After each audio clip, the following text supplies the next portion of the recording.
Okay,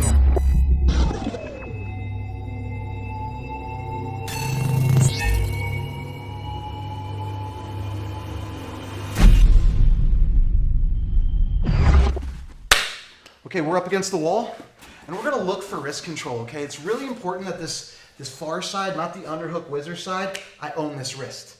Okay, so this might be a little bit more of a tutorial in wrist control before we are able to thread in front, right? So this, we wanna be able to re-wrist.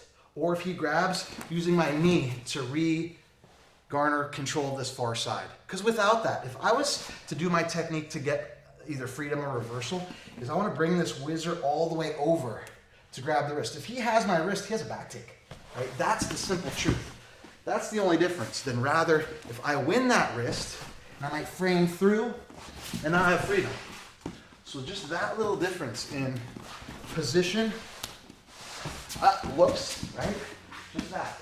Makes a big difference. So, learn to fight for wrist control and inside control, right? Even if we're fighting with a whizzer, right? If I own the wrist here, I could either slip through to the wrist, double wrist control, and find my way to freedom.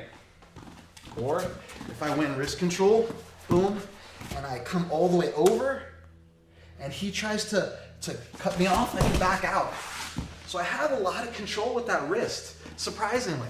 It's just playing with it and drilling it in like a dynamic drill setting rather than in a fight for the first time, right? So if he wins this wrist, I gotta re-wrist, right? So that re-wrist is I turn my hand away, I bend my elbow, and I bring my pinky first. I'm not just trying to like roll it, it's just away and in. That tight movement, really important. So he has wrist, even if his knee's in the middle, like move them right, boom, right? Now I could slide this other hand through. There's not really a takedown for him here, right? I could either rotate out or backpedal and kind of come out with my arm. So I have some options.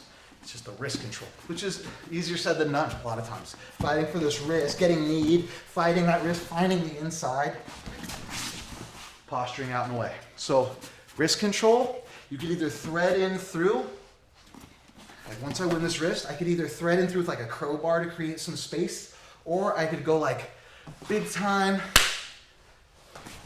all the way over, right? Even if he has head position and knee in the middle, I should be able to find that wrist.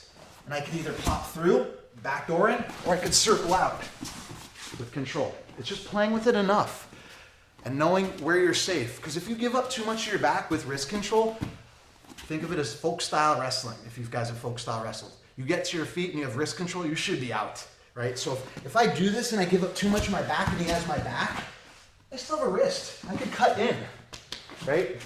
You have options. So just play with that kind of foundation where you win the wrist control the far side, and then you come to that same wrist, either through or all the way over while keeping your balance. Give it a try. I gotta think of a name.